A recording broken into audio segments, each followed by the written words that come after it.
Hey guys, welcome to the Rockin' Road Show. I haven't done anything for a few days because it has rained and rained and rained and rained and rained and rained and rained, and then we had some type of flash flooding. Then we had extreme heat, over 100 degrees. So today I want to talk a little bit about ponding before 4,000 people show up like Walmart here in Colorado. Yeah, I kid you not. It's like Walmart every place you go almost all the time. Alright, so there's some really smart things to do when it comes to water. Keeping it clean. You can filter your own water if you're desperate. It's a process system, it's layers. So you can look around the forest if you have to. Look for some different types of containers that would drain something. And you use different types of materials. One of the materials you want to start out with is like a gravel that's pretty clean. Like some of this creek gravel, it's not filled with a lot of crap, would make a good filter, believe it or not. And if you're desperate and you're in an area that doesn't have several areas of different types of things, because another thing you'd want to look for would be sand. Sand would also make another really good filter. You want to stick with like a principle of 3 if you can. Maybe some wild mint growing, some wild Mormon tea or ephedra mahwang. The stuff that's tall over here in the bush, I don't know if you can see that, I might have to get closer. That's actually probably either Mormon tea or mahwang. Let's see if I can get in here a little closer and go take a look at it. There it is right there. That's what it looks like. That's what it is. If you're tired, by the way, and on a diet, you take a small piece off the top, make a cool whistle. You can whistle really loud with it, like blowing air down and sound like a flute. Or just chew on it for a while, you're good to go. That could make a really badass filter, I would think. And just have to use some common sense and think about it. I mean, it's pretty easy stuff. Ponding is really easy. These are some ponds that are already here. They've been here a really long time. And I come down and maintain them when I'm in the area because drug addicts like to come down and do really freaky shit with them and screw them up. And do really weird stuff. We've had a lot of people that were violent, just jerks, coming down killing wildlife, dumping a snake, shooting, hunting, males. Oh, I'm sorry. I think I'll reword that. Haven't seen any women do it, just the men. Tearing it up, moving it completely, and just turning it into a complete disaster of some sort. They still come down here and move stuff where it doesn't go. They do really weird stuff. They're doing it over here. They've been putting rocks in strange piles, not in the creek bed. If you put your rock in the creek bed, you kind of sort of want to have some up on the edges to keep the creek from getting wider. You also kind of want to have a deep portion somewhere, and one of the best ways to do that is to build up some type of rock wood. This has a lot of filtration. It's going to go through there even with a flood, no problem. There have been times it's been built up a lot, and it looked really great. You go walk across it, and jerks came down and tore it up. Because I guess that's the new thing now. You go out in nature, make a mess, you destroy stuff, you tear it up. I'm going to put these back because there's no sense in having rock up the side of the canal. It's kind of stupid. You want the rock down in kind of sort of where you are so you can make it deep enough for your feet. And if you walk up and down your pond with your feet, in and out, up and down, it also cleans them up and cleans them out. I've been to a couple of creeks, a couple of stream beds where I walked up and down the creek bed a couple of times to get this clean, nice looking gravel. Because walking will make the small stuff float to the top, not at the bottom, and you can have a cleaner water to splash around in, take a bath in, wash your clothes in, whatever. And on that note, this is another one here. It didn't need a lot of rock, just a few rock, and you can get your feet in. You can sit in it if you have to, just like a bathtub. It's nice. You don't want to use illegal soaps. Like one time I saw some people from Texas and they were using Dawn dishwashing soap in the creek. That doesn't help nature. It causes actually a type of pollution. It'll build up and be a mess. Irish Spring hasn't been too dangerous. I know that you can use it on yards as a fertilizer, so I'm assuming that sometimes in some places, depending on how crowded the place is, you can use Irish Spring. And I don't think you damage the nature too badly. There is 100% natural soaps. Those are great. They've been advertised about since the 1960s. That's nothing new. That's an old idea. They used to have commercials on TV, and the commercials will talk about keeping nature clean and some clean ideas and taking care of nature. And ever since the 1960s, 70s, I think in the 80s the commercials disappeared and people just started tearing stuff up. There's another pond here that's big enough to get in and kind of splash a little, and on the other side of that tree. But I wanted to go up to another place that was a little deeper and kind of interesting, and I can't cut videotape cut, so I'll just go up and around and go take a look. Because I can stay wet, I can cool off, we can do a video. Oh, we had a flood not too long ago, and it flooded so hard, so badly down in near the creeks that it wiped out the animals and the fish. Anything that was near the creek got it. Ended up dead. It smelled like death and brought mosquitoes for quite a while. Don't spit in the creek. Guys, don't pee in the creek. Don't poop in the creek. It's kind of stupid. Somebody might come along who has a water filtration bottle that needs a clean drink. Either human or animal. And if you've been peeing, pooping, spitting, and stuff like that in the creek, it doesn't help unless you're way out. We're talking really deep. Good luck finding a place like that anymore. As I've been 12,000 feet up on the Continental Divide, up in behind Creed, Colorado, and there was garbage up and down the creek beds and piles. Yeah, so good luck with that idea. If you're up that far and you are in a Makin mountain lion area, panther, puma, anything like that, that's not. I think it might be an idea to pee in the creek so it floats down. Pee angry. Just think about your bills or some other stupid shit, and be mad. Pee. Lets out pheromones, and the pheromones will ward off any type of really large animal predator creature. It works. Usually what I do is, anytime I go camping way out really deep, kind of, and I'm snickering because it's not like that anymore in Colorado. It's like Walmart every place you go, and there's a lot of stupid people. Most of the ones in big cities are kind of stupid, and the Southerners are incredibly stupid when they're out in places like this. They have no clue. They're filthy and do strange things, and I haven't seen them be nice and polite. They're very strange and very rude, and they have no clue. You want to peeing in your perimeter. You can pee in a circle around your camp. And if I get to a really deep place where there's like a lot of mountain lions and stuff like that, I'll pee angry every single time I gotta go. In like a big circle, I'll start in one spot and work my way around the vehicle or the camp. And then once in a great while, I'll do the other thing, not too far from camp, in that perimeter circle. And I have camped where people have had mountain lions come into their camp, and they wouldn't come into my camp at all. So I think that adage actually works. And dogs help to keep the creatures back. But today we're talking about the pond and ponding and stuff like that. Have enough water to maybe bath your dog if you have an emergency, that kind of thing. A lot of the stuff here is created by nature. I'm hoping some rich person does not find it, because they will come down with their buddies and pals and a keg of beer, and they will yank it out of here and take it to their house. Because I've met those people, and some of these don't sell for a lot of money, and they sell it to each other. But there's some natural ponds in here I didn't touch.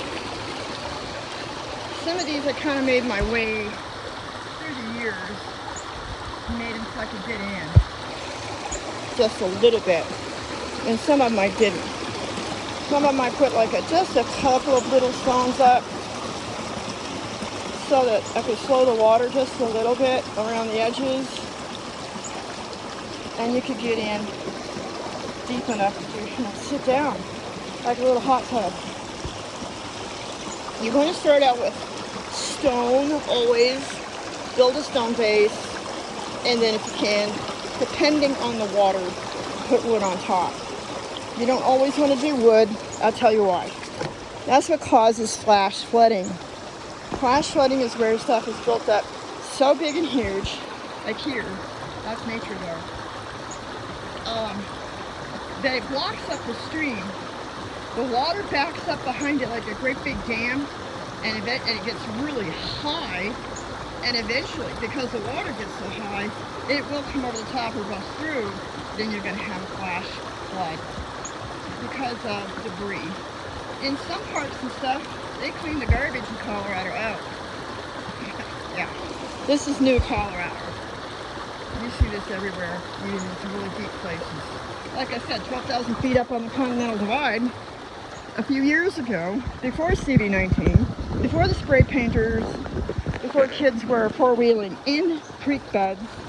That's the new fad now out here in Colorado. The rich kids drive in the creek beds with their four-wheel drive pieces of crap.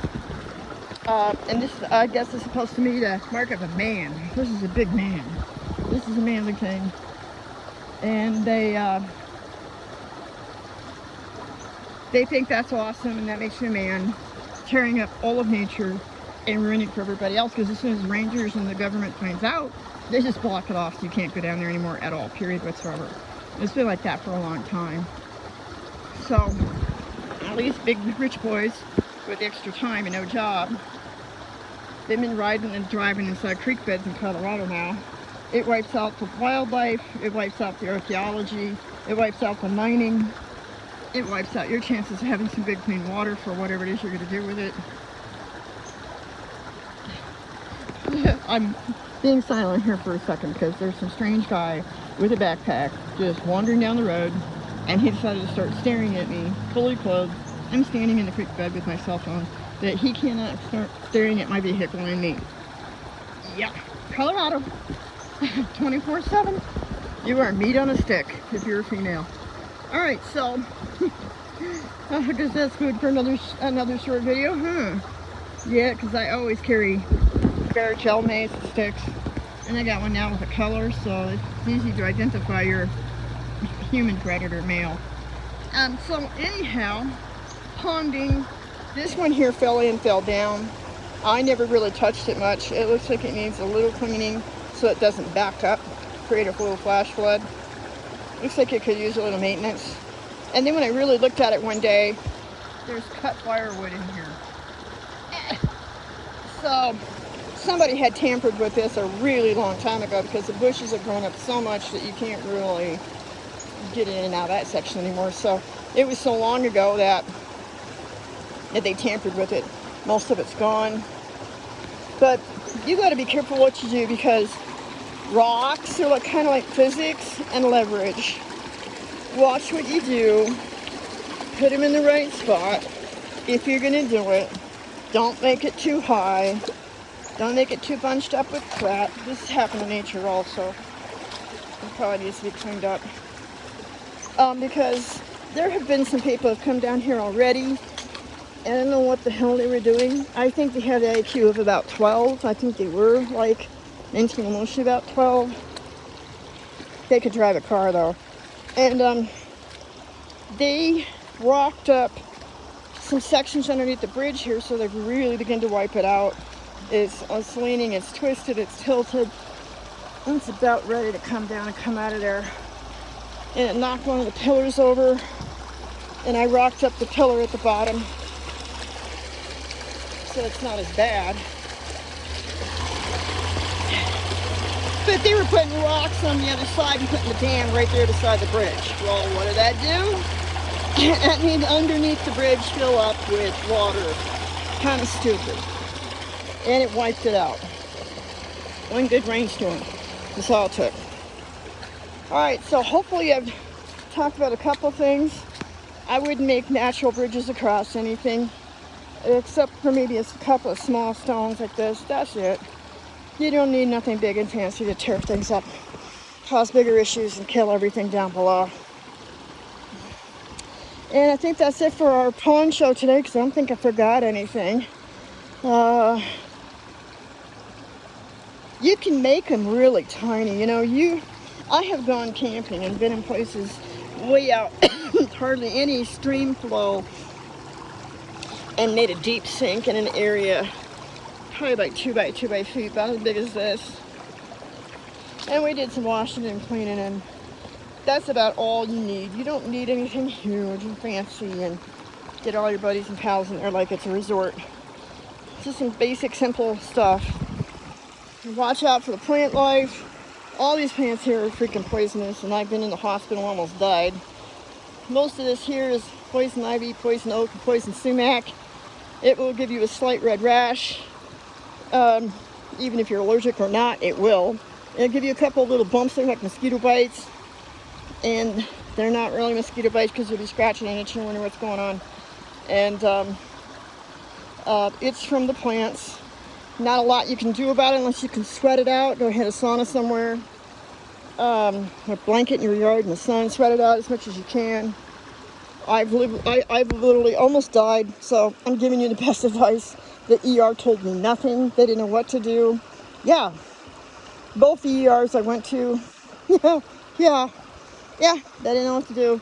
I drank a bunch of aloe vera juice and cranberry juice.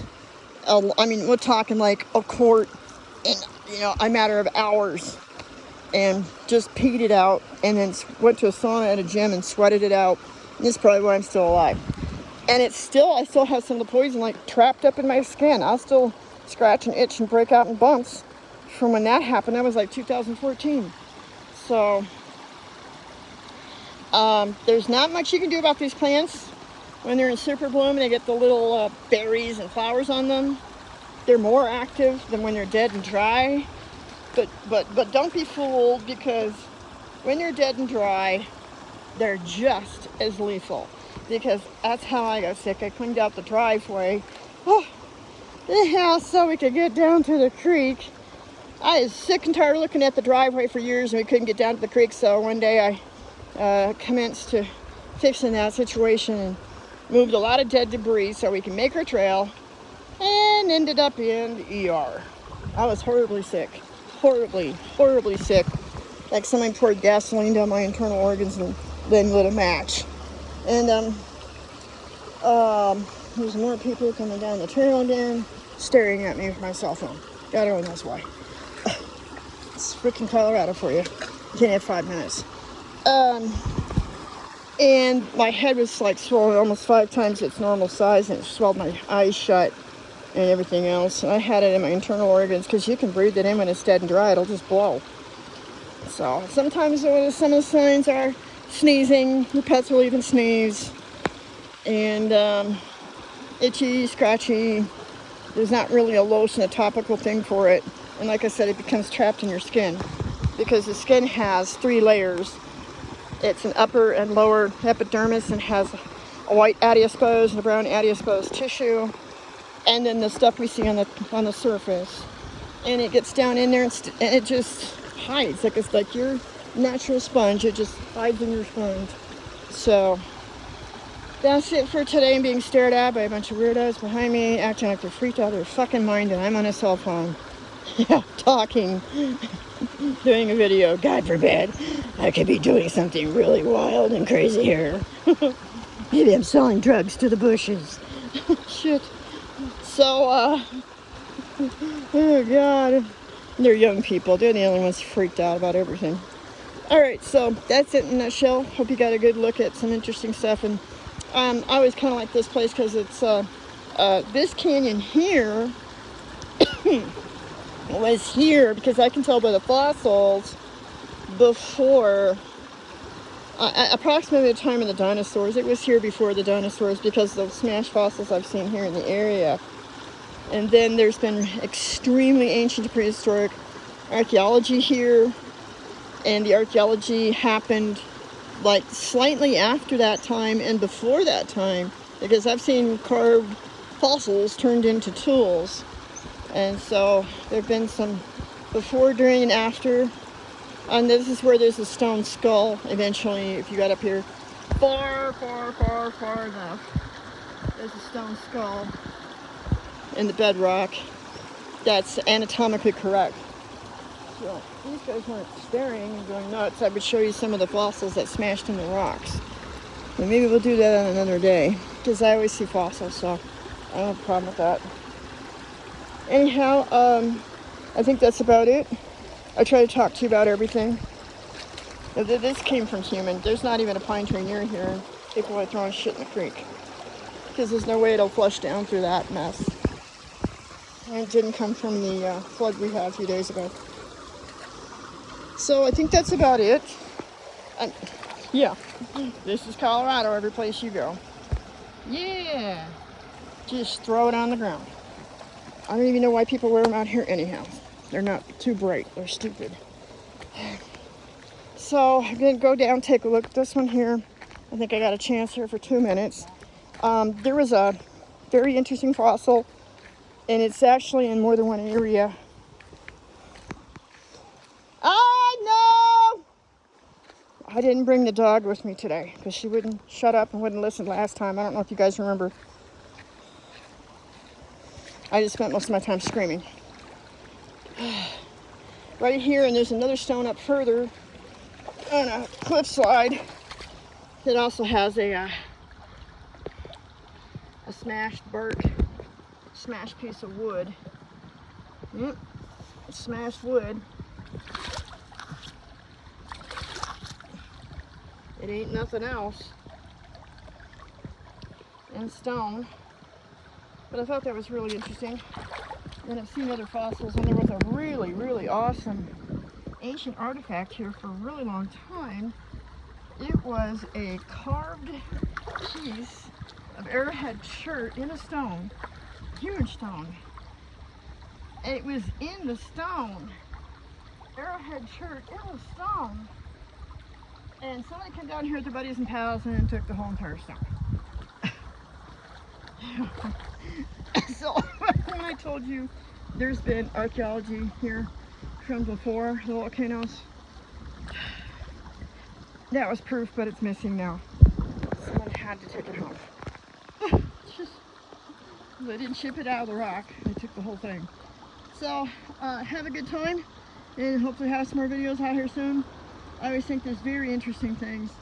I do. I'm going to try and get as many out as I can when the weather's not too crappy. We've had some really horrible weather. I think this is the other stone that had some ancient fossil in it. Right here up the path. Yep, that's it. Have a good time. Thank you for your time. Click and subscribe and donate if you wish to help the cause. Thank you.